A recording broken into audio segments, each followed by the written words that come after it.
Hello, my name is Les Brown. Today I want to talk to you about your goals and your dreams. I want you to think about something that's important to you. Maybe it's a personal goal. I know in my own personal experience, my goal was to be able to buy my mother a home. I'm adopted. And so I wanted to be able to do something special for my adopted mother. She was a domestic worker for wealthy families on Miami Beach, and she cooked for these families, and we ate the food left over from the families that she cooked for. And she kept the children, and we wore the hand-me-down clothes of the children that she kept. And you could imagine as a kid, I used to say, "Mama," on the way home on the bus from Miami Beach back to Liberty City and Overtown. I said, when I become a man, I'm going to be able to buy clothes for us and buy groceries for us. But not only that, I'm going to buy you a big, beautiful home, just like the homes that you clean every day. And she said, "Leslie, you don't have to do that." I said, "I know, but I'm going to." And you know what? The reason that I said that, I believe that it was possible. See, the family that Mama worked for, Mr. Swiderski used to listen to motivational messages every day. And I was very fortunate to have to take care of the needs of Mr. Swiderski. Had to shine his shoes and dust his office. And he was very rude to me. He said, "Leslie," especially had guests, "did you clean this?" "Yes, I did, sir." "Look at it. How can you say that?" "I do apologize, sir." And his guests would say, "Don't talk to him like that. That's not nice." But the truth of the matter is, I didn't clean the office as good as I could have, okay? And the reason I did not is because I wanted him to call me into the office so I can spend time doing it over again as I listened to the motivational messages that he listened to every day by Earl Nightingale. I can remember as if it were yesterday. We become what we think about. All of us are self-made, but only the successful will admit it. I can hear the voice of Dr. Norman Vincent Peale, who wrote The Power of Positive Thinking. Don't allow your negative thoughts to hold you back. You are greater than your circumstances. I can remember when he was listening to Zig Ziglar. If you give enough people what they want, they will give you what you want. I can remember as he is listening to Jim Rohn, when the end comes for you, let it find you conquering a new mountain, not sliding down an old one. And unbeknownst to me, those messages, they're programming my mind. And it helped me to begin to develop a mindset of possibility. I want you to think about your goals and dreams of what you want to achieve on a personal level. Mine was to buy my mother a home, to take care of her. What is your goal? What's your dream? What is something that you want to do with your life? And I can say to you, based upon my own experience, I don't even know you, that it's possible. That you have the ability to do more than you can ever begin to imagine. And your mindset is crucial as you look at your goals and your dreams and having a spirit of optimism. I had a friend who went to New York City to apply for a job, and she came back and I said, "Hey, how did things go?" She said, "I didn't get the job." I said, "What happened?" She said, "They turned me down, but I didn't think I was going to get it anyhow." And I thought after I left her presence, well, why did she go in the first place? You know, she went there with a mindset that she was not going to get the job. I believe that we have an energy and a spirit about us that people telegraph that. But I believe that had she gone there, there's no guarantee that, hey, with a sense of expectation, I'm going to get this job. I think her preparation, her attitude, and her behavior and her energy would have been totally different. I'm reminded of two little boys who were in Philadelphia and they were playing on some ice and they got out too far and one fell through the ice and he was thrashing, trying to get out. And obviously his friend looked at him and panicked and he couldn't reach him, he couldn't pull him out. And so he saw him going under the ice and it was very hard and he couldn't break through. And so this little frail fellow ran, he saw a tree in the distance and he scampered up this tree and he broke off a big branch and came back and savagely began to beat the ice and he broke it. And miraculously, he saved his friend. And when the paramedics came, people were looking at him, he had a blanket around him, this little puny dude, around 12 years old. And people start asking the question as they looked at him and they looked at the branch, how could this little small fellow break this branch off and beat this ice and break it and save his friend. How could he have done that, as small as he was? And as they were scratching their heads, a gentleman who was there said, I can tell you how he did it. And everybody said, how? And he said, there was no one here to tell him that he couldn't do it. See, a lot of people are not really living their dreams and living the kind of life that they are capable of living because of the fact that they have been inundated with so many negative conversations. Have you ever had a goal and dream of something you wanted to achieve and you shared it with people that you love and thought they would be excited for you, and they said to you, you can't do that? You know, MIT did a study, and the study indicated if I tell you you can't do that, somebody else has to come along and say, you can do it. You can do it. Don't listen to him, Ruby. You can do it. John, don't listen to Les. You can do it. They have to say that 17 times before they can neutralize that one time. That's why my favorite book says faith comes by hearing and hearing and hearing. And so by listening to those motivational messages, every day when my mother went to do domestic work on Miami Beach, it began to give me a sense of optimism, of the possibilities of the kind of life that I can live. And I'm saying to you, as you listen on a regular basis, as you begin to program your mind deliberately, the reason that most people don't achieve their goals is because they are thinking like everybody else. 16 revolutionary words. Be ye not conformed to this world.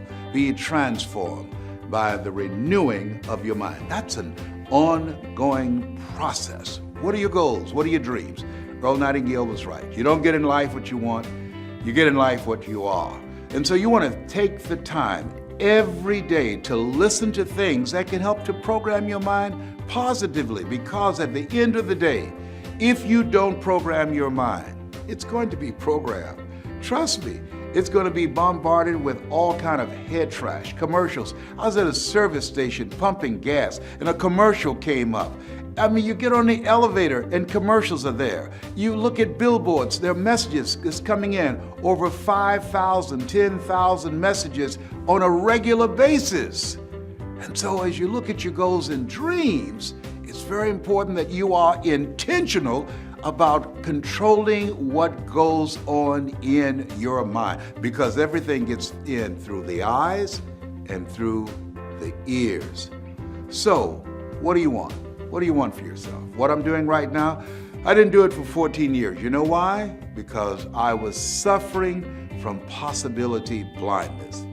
Have you thought about doing something and you looked at what you wanted to do and your heart said, I could do that. And then your mind asks, how? And then you start thinking, well, I can't do that. I don't have a college education. I can't do that. I don't have an MBA or a PhD. I can't do that. I've never worked for a major corporation.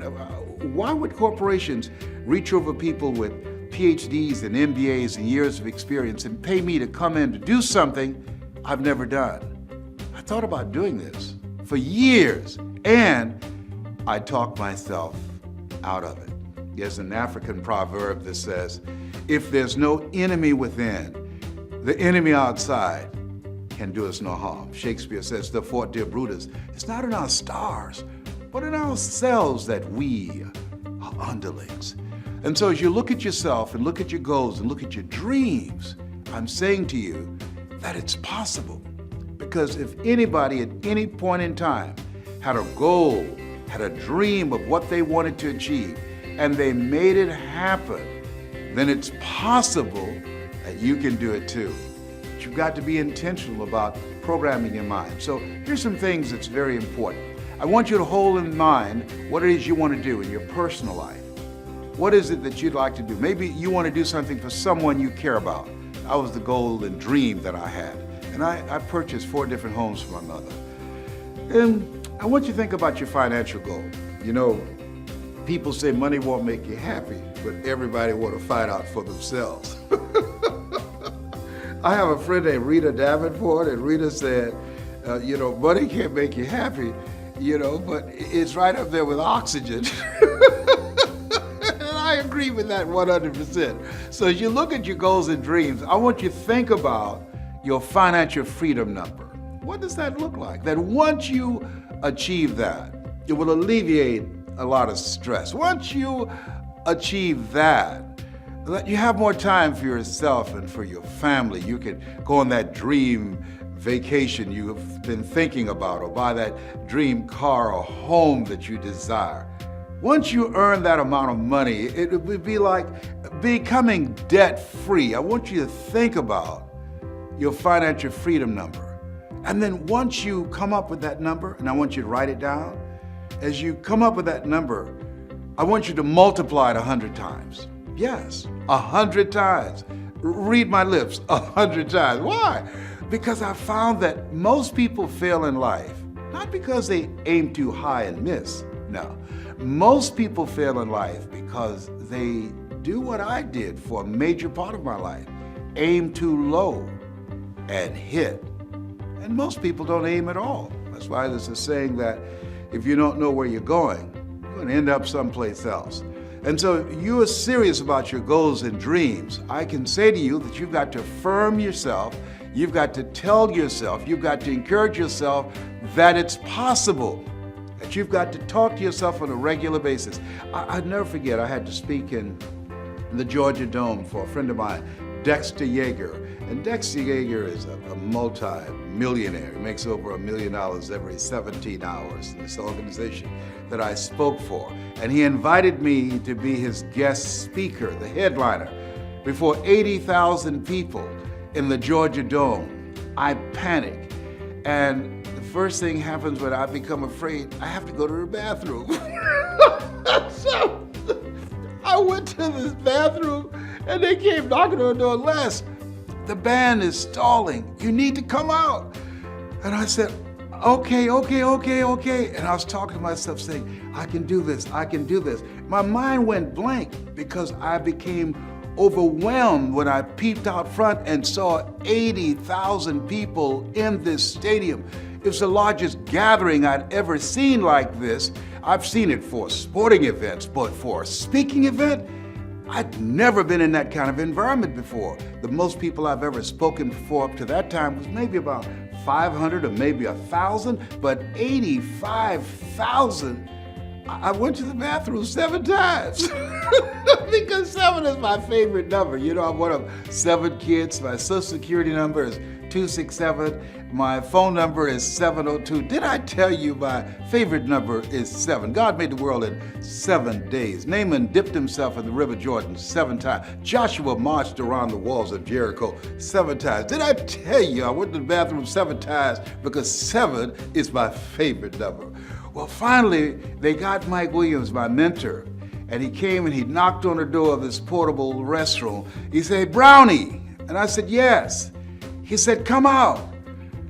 I said, Mike, I'm scared. I can't think. He said, are you afraid? Admit it. I said, yes, I am. I'm nervous. I just can't do it, Mike. I'm scared. He said, Brownie? I said, yes. He said, are you listening to me? I said, yes. He said, they came to see you. You didn't come to see them. You got this, Brownie. You can do this. Wow. Let me tell you what he did. One of the things I do is train speakers how to change lives. What he did was he distracted me. I was caught up in how big the crowd was.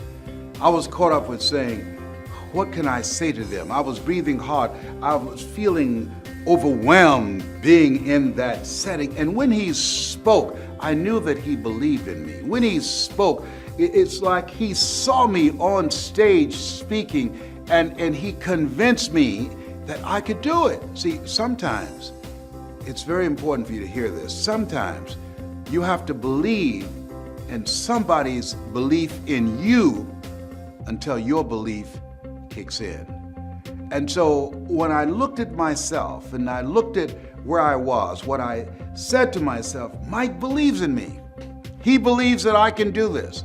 And I'm saying to you, as you look at your goals and look at your dreams, One of the things that's important in maintaining an achievement-driven mindset and a spirit of optimism is having someone in your corner, having someone who believes in you, having someone who can see what you can't see.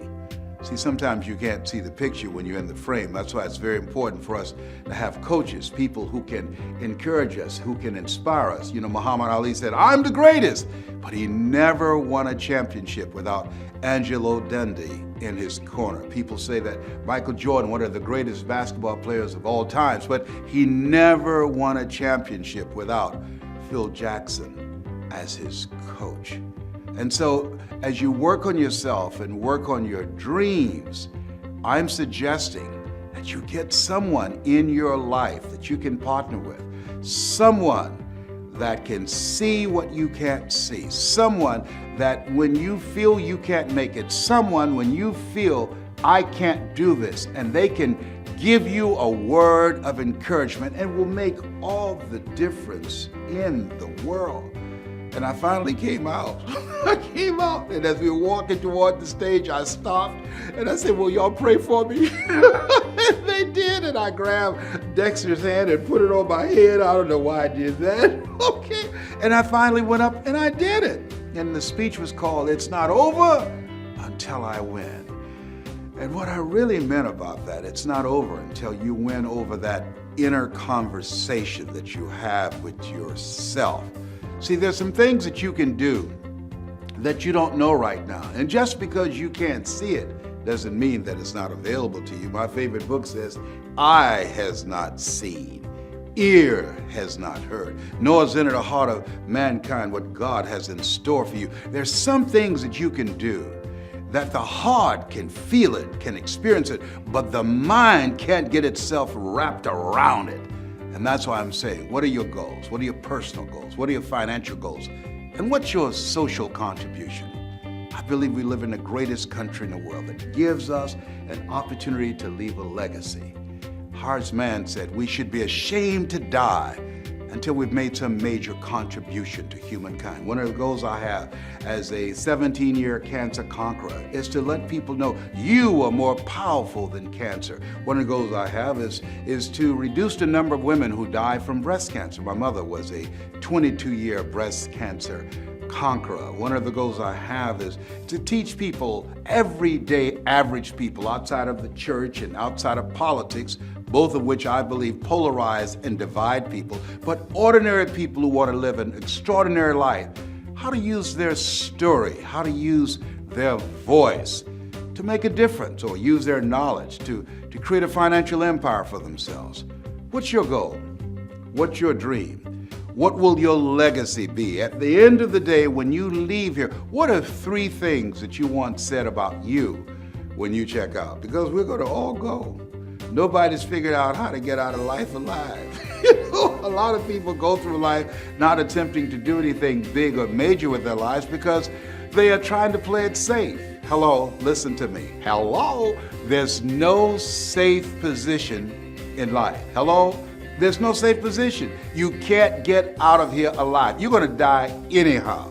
And people who believe that it's possible that they can have their dreams, these are people that are daring. Helen Keller said life is either a daring adventure or it's boring. Decide that you're going to make your life a daring adventure. Decide to become a risk taker. Viscott said if you're not willing to risk, you cannot grow. And if you cannot grow, you cannot become your best. And if you can't become your best, you can't be happy.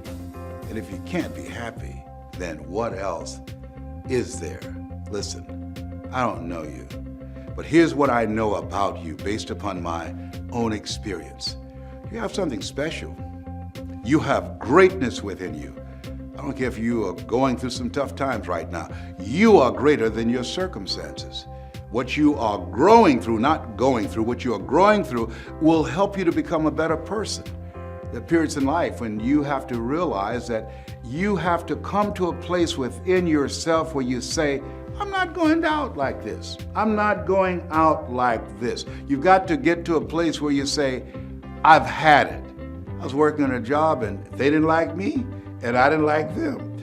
They paid me just enough to keep me from quitting, and I worked just hard enough to keep from getting fired. Okay? It was a contract of mediocrity.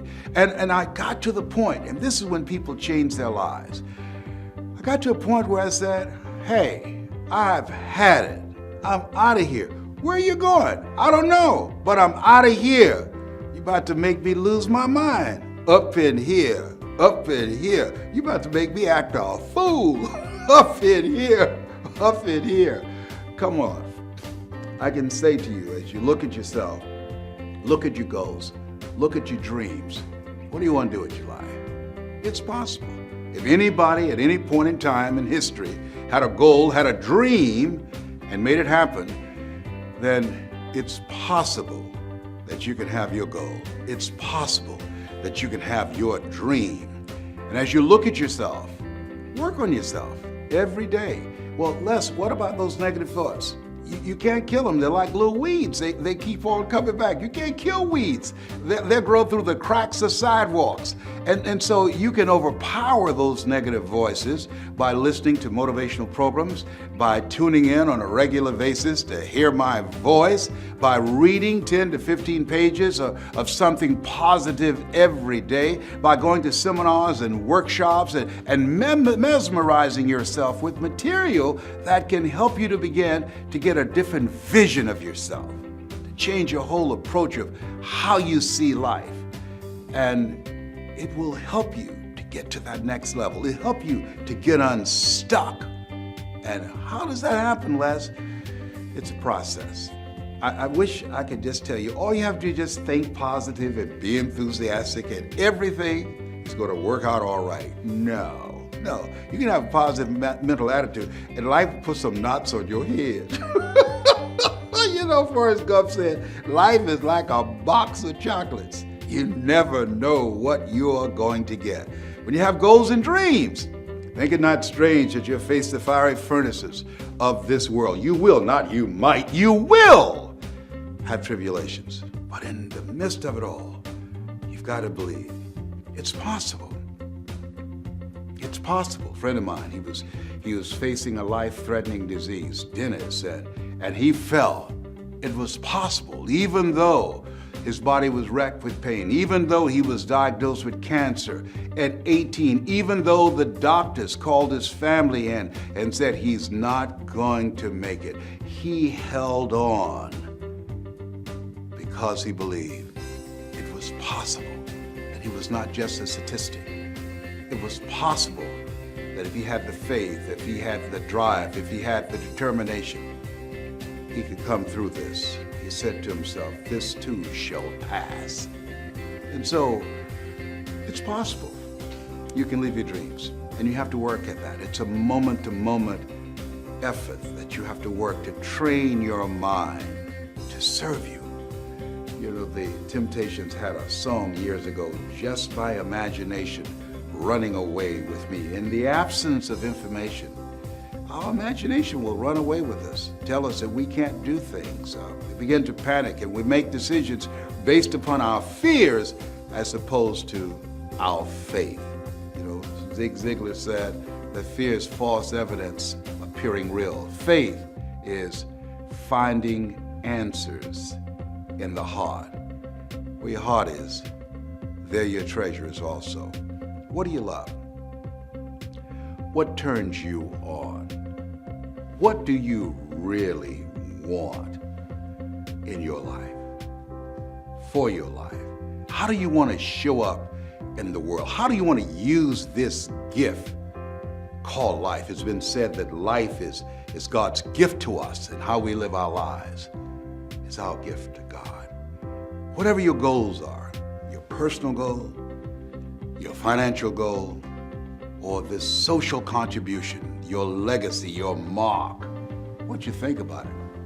And here's what I know, that it's possible.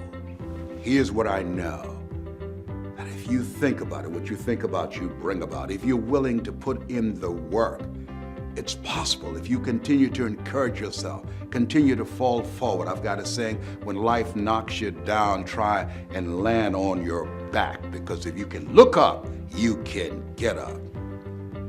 You have something special. You have greatness within you. Your dream is possible. That's my story, and I'm sticking to it.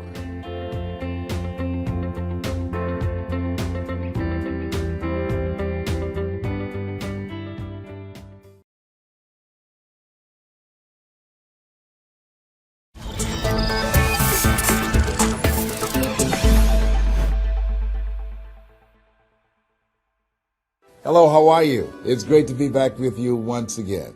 You know, as we begin to think about goals and dreams, Paul and I are going to cause you to look at and revisit a variety of things that we talk about. Why? Because faith comes by hearing and hearing and hearing in different ways and different approaches and different strategies to get underneath the stuff that's been put on us by life. And I want you really right now, once again, to start thinking about your goals and about your dreams. And as you begin to envision them, one of the things that I think that's very important that we have to always go back to, as you look at your goals and dreams, and I want you to expand them, and it's very important to realize that I found that most people fail in life, not because they aim too high and miss.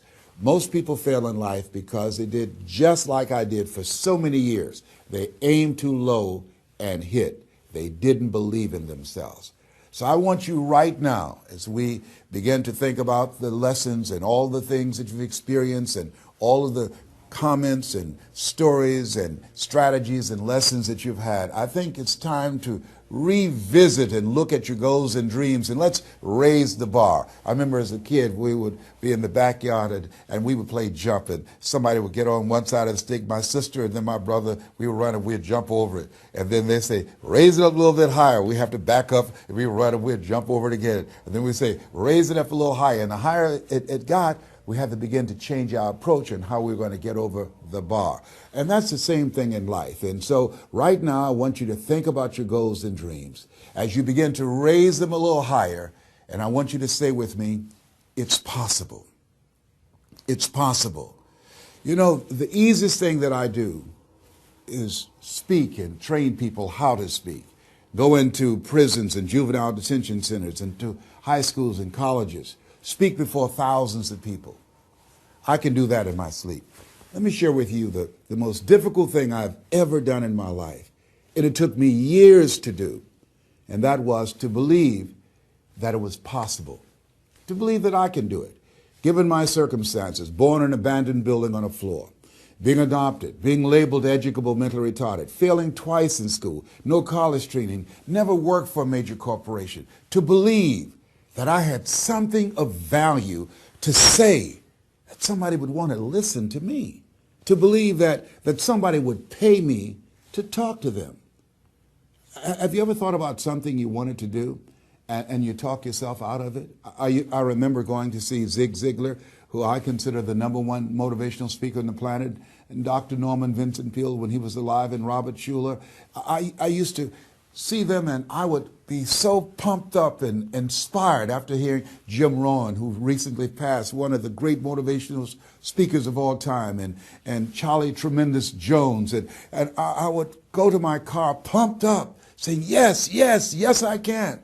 And then after a while, my mental conditioning would kick in. And I would say, Les Brown, you can't do that. You don't have a college education. Les Brown, you can't do that. You don't even know who your parents are. Les Brown, you can't do that. You failed twice in school. Come on. You ever thought about something you wanted to do and you talk yourself out of it?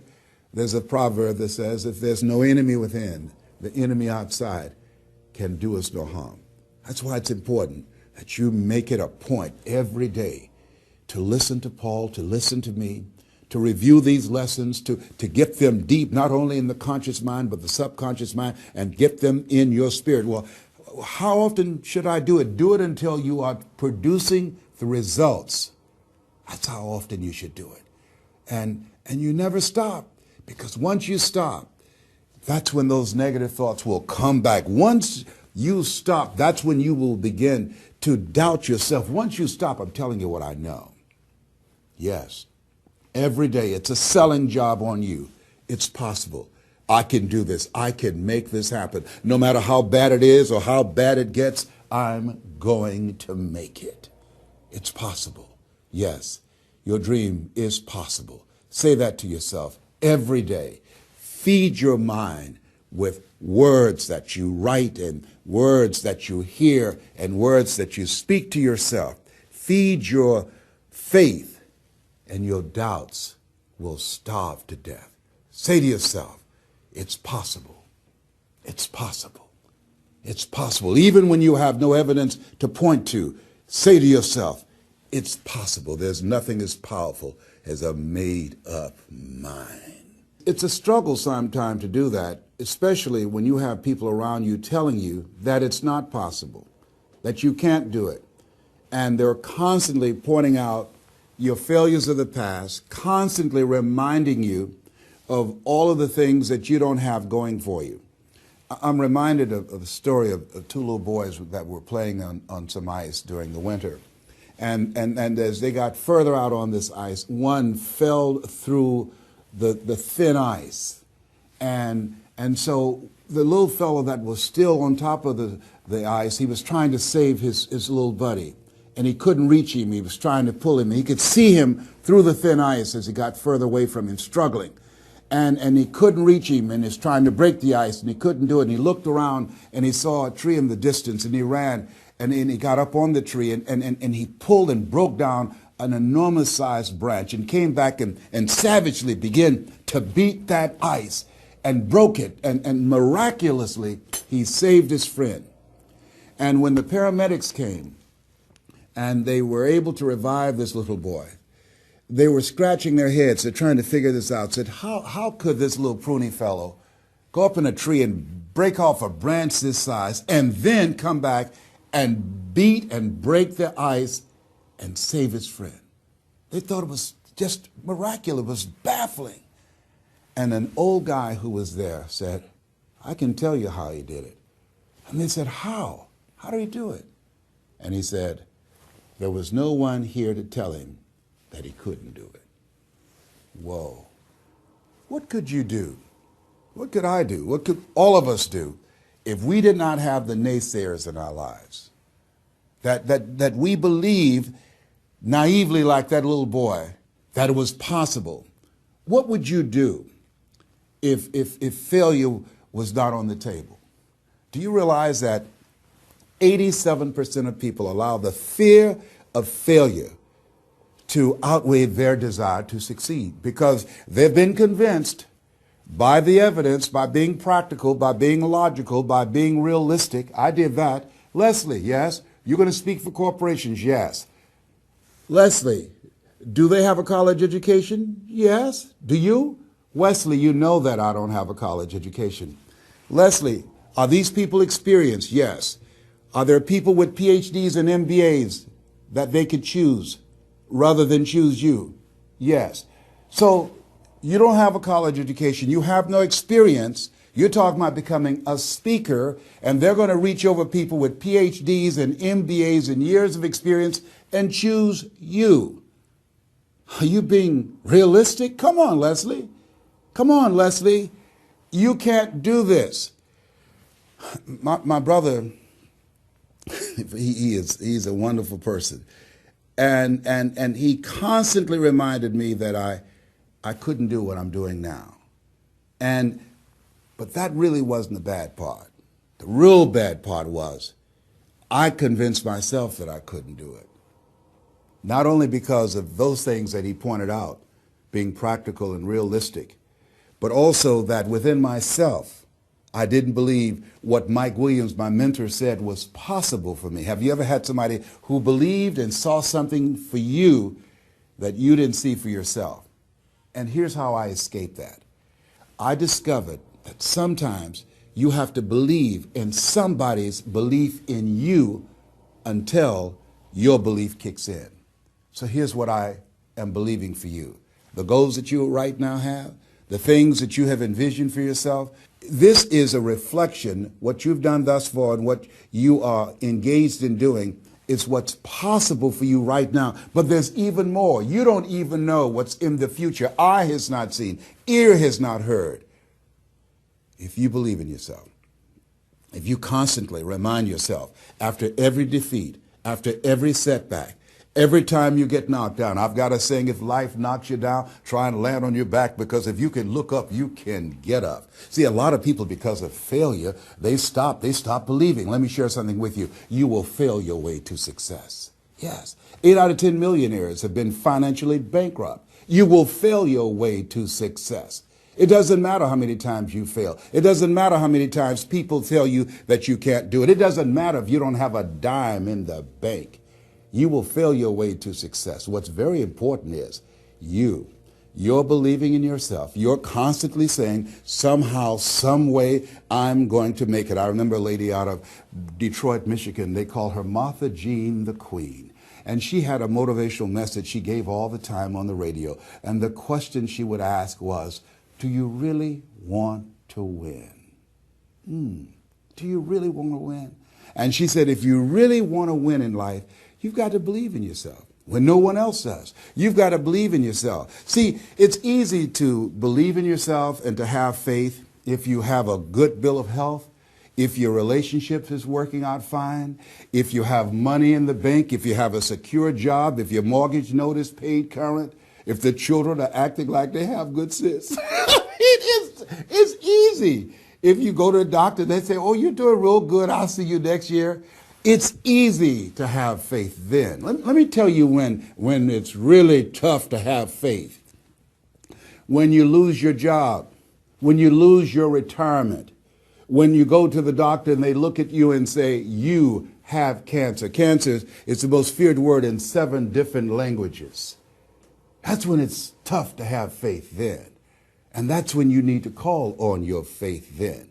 They said faith is the oil that takes the friction out of living. That's when you need to believe in yourself then and judge not according to appearances and say to yourself, it's possible. It's possible. I can make it. It's possible.